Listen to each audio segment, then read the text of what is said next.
our very fancy comment box over there. If you want to fill out a hard copy survey after this event, that would be wonderful. Otherwise, we have a link on our homepage. You can go right to lassens.wis.edu and click on the survey, and there's a little drop down. You can pick today's lecture, and it's not evaluating our speaker per se.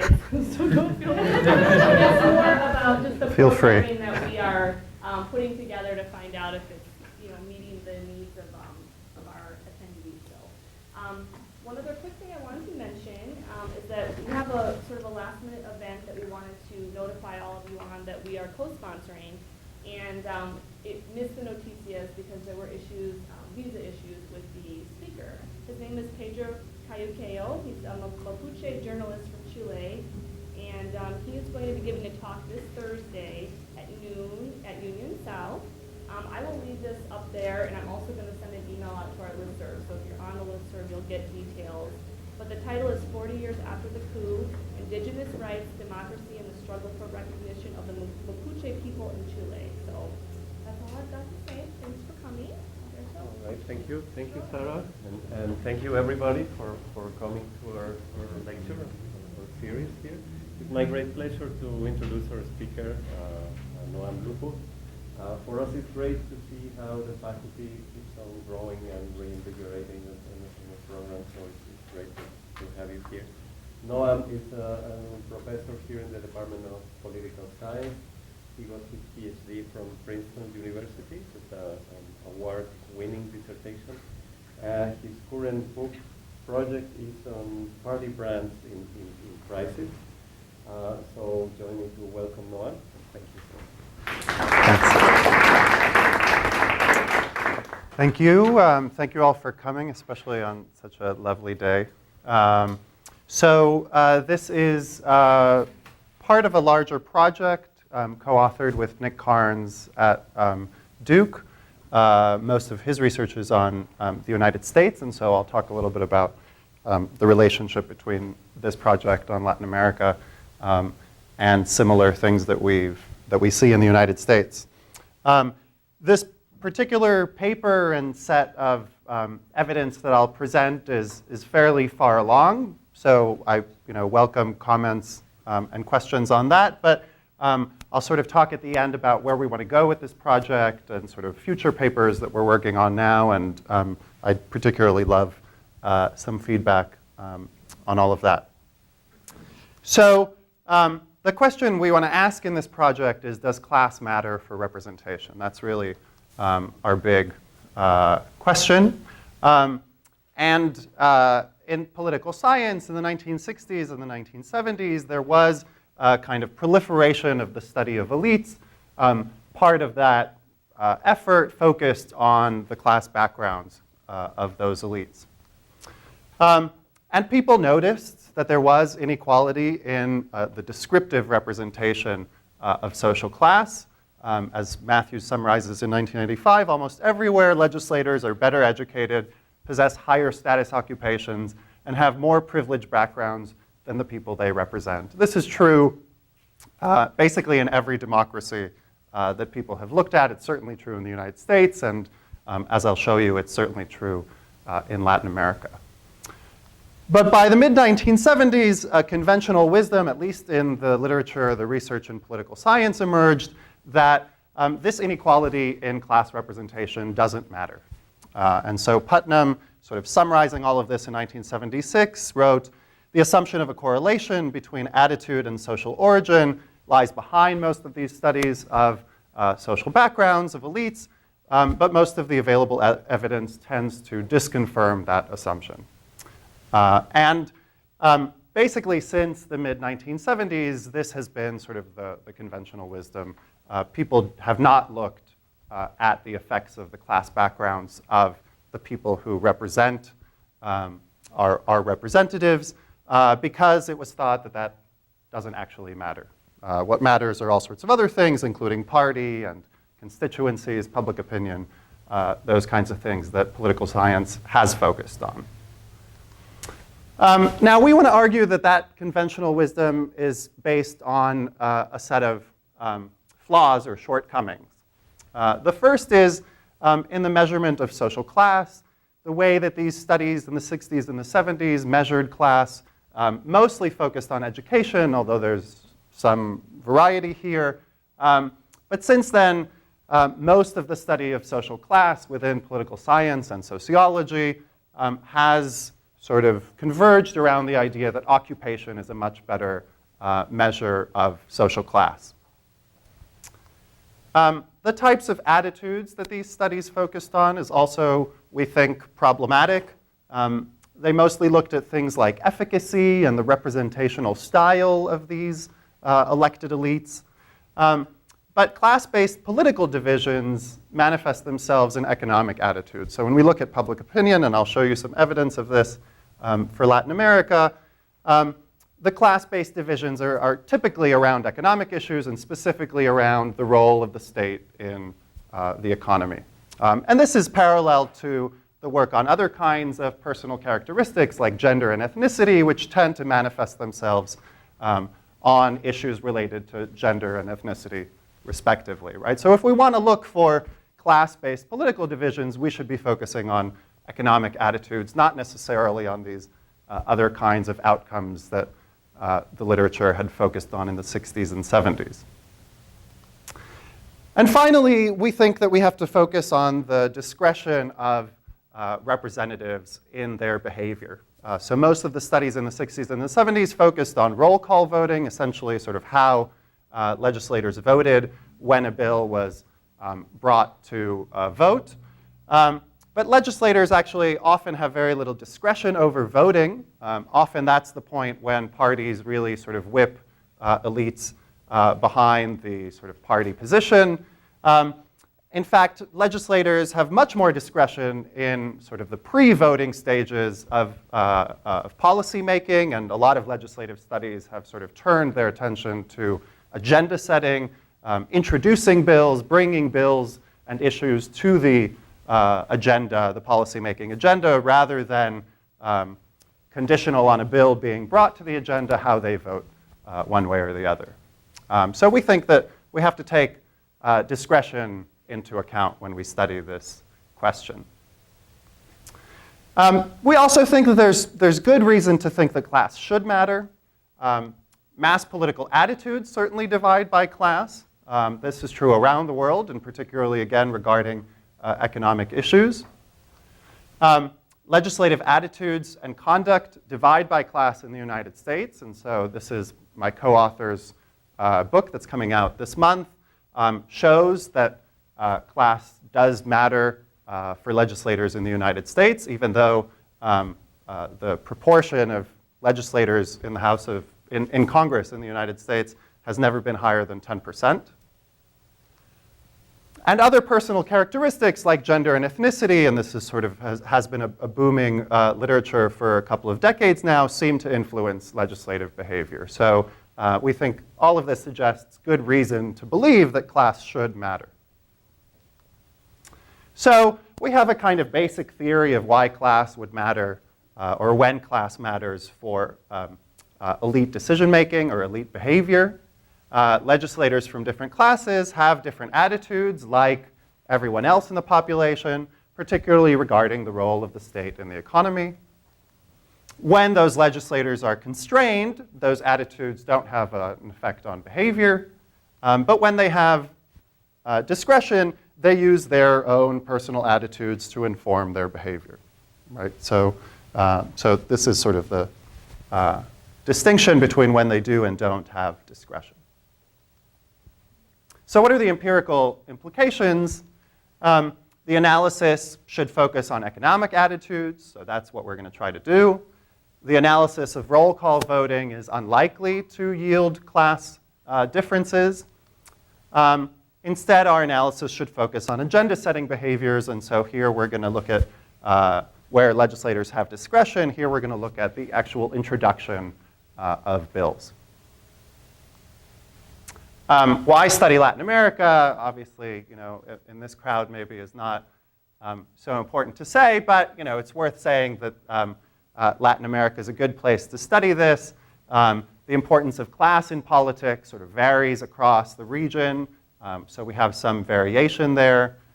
There's actually cross-national data on legislators' class backgrounds, their attitudes, and the choices that they make. In particular, the University of Salamanca in Spain has been conducting now for almost 2 decades anonymous representative surveys of legislators in the 18 major democracies in the region.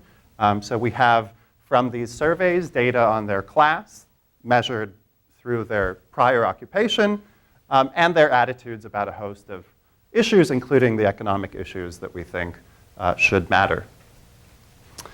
And then in the case of Argentina, Argentina collects data on legislators' backgrounds, including their prior occupations, and has readily available data on their choices in office. So here we're going to have class, we're going to know whether or not they have some discretion, and we're actually going to be able to measure their behavior rather than just their attitudes through the surveys.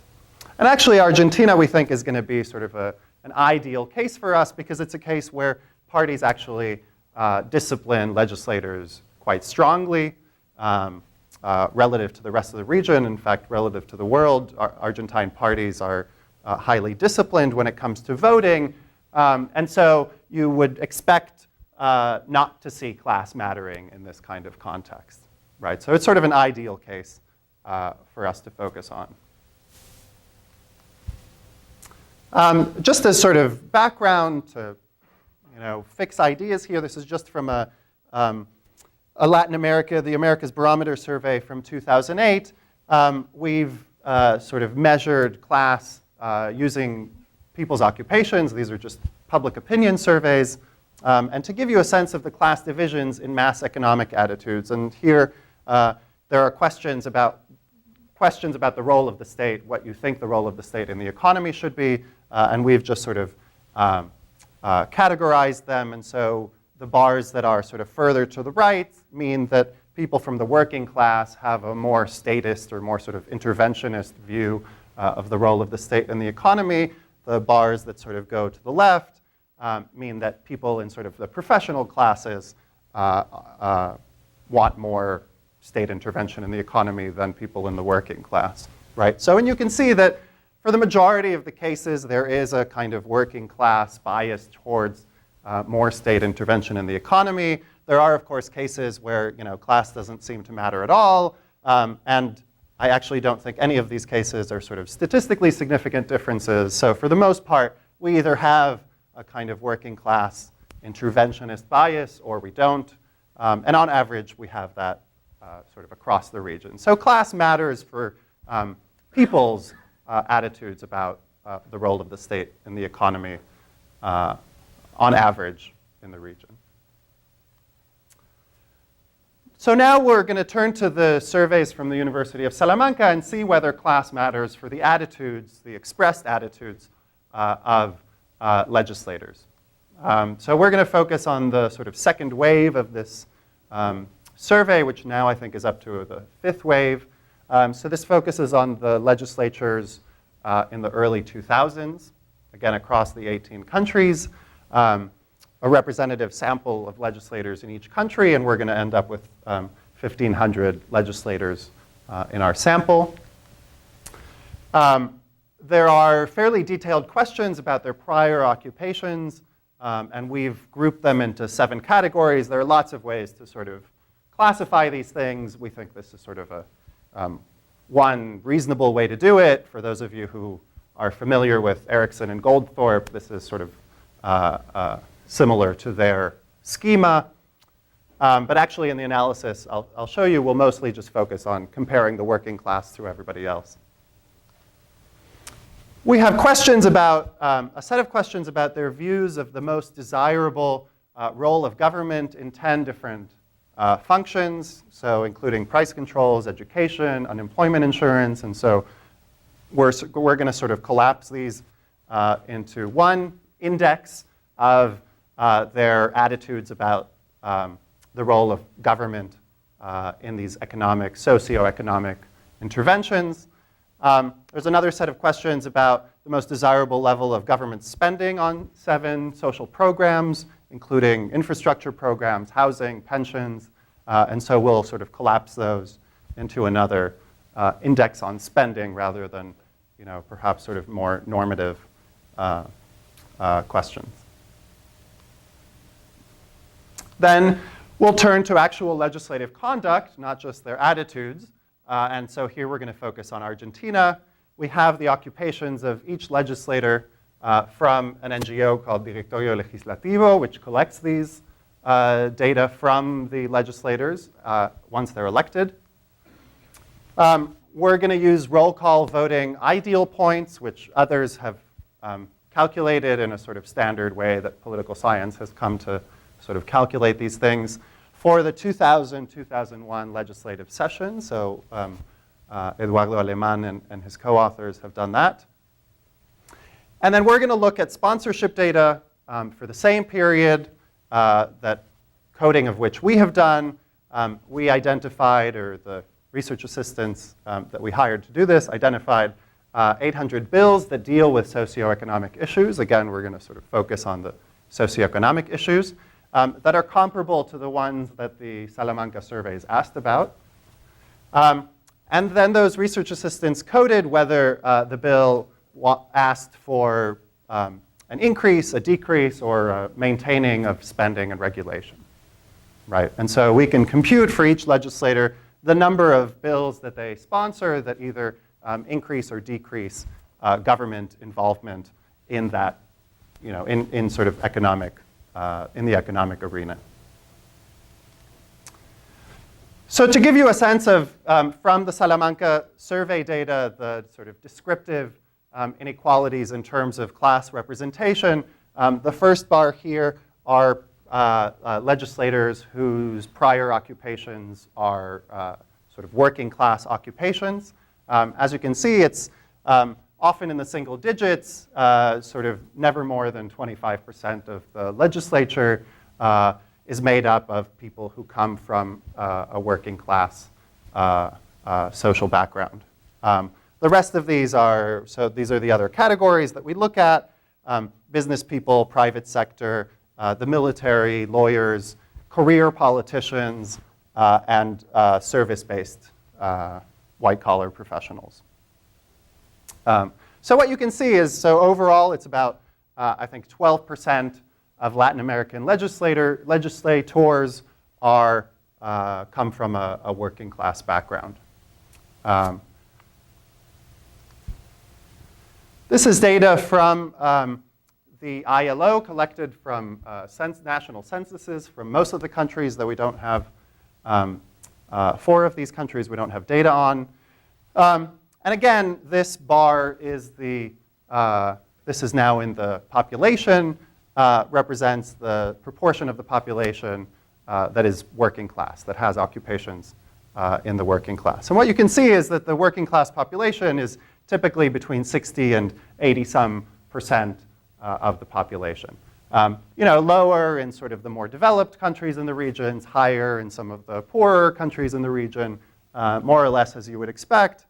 But what we want to highlight is that the difference between the proportion of the population that comes from the working class and the proportion of legislators that come from the working class is fairly high, 50 to 60%.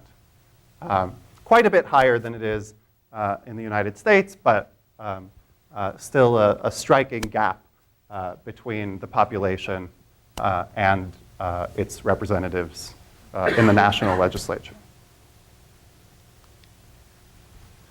So now let's look at the attitudes of these legislators, right? And so from the Salamanca surveys, this is the percentage of those 10 state functions that they were asked about that they thought should receive little or no intervention from the government.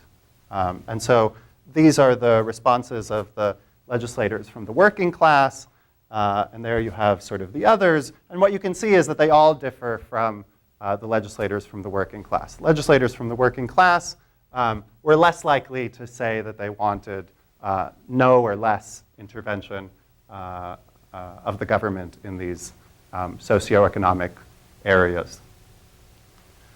The same holds for spending on social programs. Again, legislators from the working class were less likely to say that they didn't wanted the same or lower expenditure on these socioeconomic areas than everybody else, particularly service-based professionals, but this sort of holds across the board. So legislators from the working class have different attitudes than other legislators. Right, lawmakers from the working class bring a more, in the sort of American terminology, progressive or what we might call interventionist economic perspective. And this is true even when we take into account a host of other things. So we can do this analysis sort of controlling for race, country, religion, gender, party, which you might think would matter, marital status. We've also done this analysis, at least for a subset of countries, with some controls for characteristics of the constituencies, the rate of unionization. You might think that those things matter. None of that gets rid of the difference between the working class legislators and the rest of the legislators. And now if we turn to conduct, and here sort of focusing on the case of Argentina, again, if we look at the spending attitudes from the survey, this is now just comparing the blue-collar sort of working class folks to white-collar sort of government and private sector. You can see that there's a difference, especially between the working class and the sort of white-collar private sector legislators from white-collar private sector backgrounds. If we look at the voting behavior in Argentina, there's no difference between these. And in fact, the difference is sort of the opposite of what you might think, but it's not significant, statistically significant. But if we look at their introduction of bills, there is actually an effect. Legislators in Argentina from working class backgrounds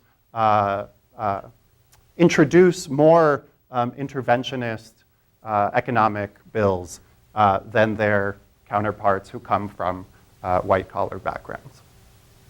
And actually, we've sort of estimated the effect of this in the 2000-2001 session. If the Argentine Congress had looked like the population in terms of social class, we would have had 50 more progressive or interventionist bills than we actually did. And 50 out of 800 socioeconomic bills, we think that's a pretty important agenda-setting difference.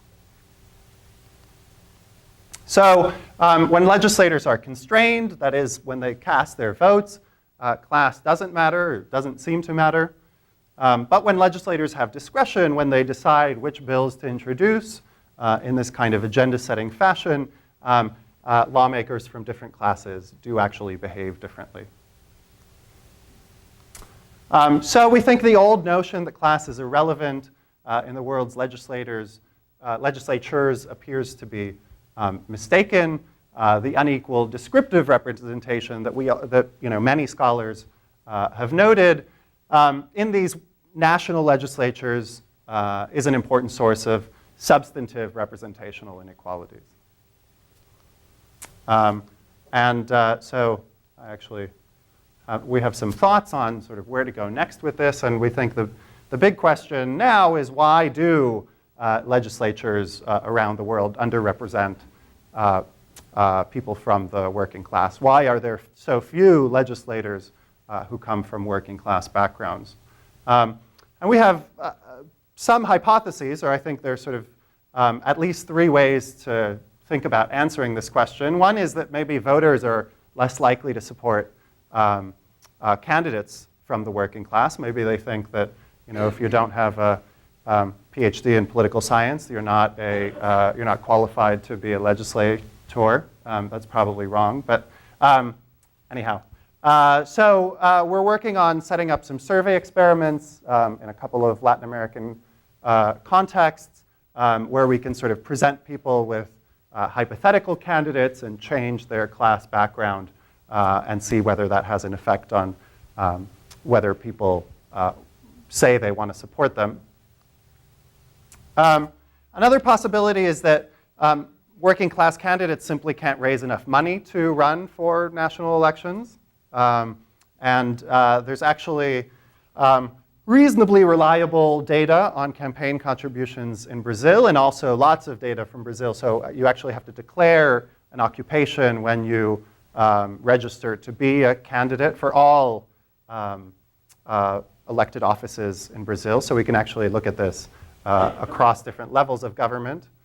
So this is something that we're thinking, at least in the case of Brazil, we can see whether there's some effect on it. And again, it might be conditioned by the level of government. Some lower level elected offices might be less costly to get elected to than the national legislature.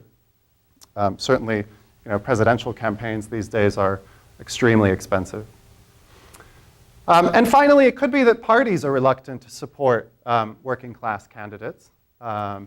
And so one thing that we're trying to do now is to look at the differences across parties and see whether there's something about the nomination processes that actually does vary quite dramatically across the region that affects the proportion of working class candidates and maybe elected legislators who come from these different parties. And I sort of forgot to mention, but one of the things about these inequalities that I found striking is that the countries that have sort of traditional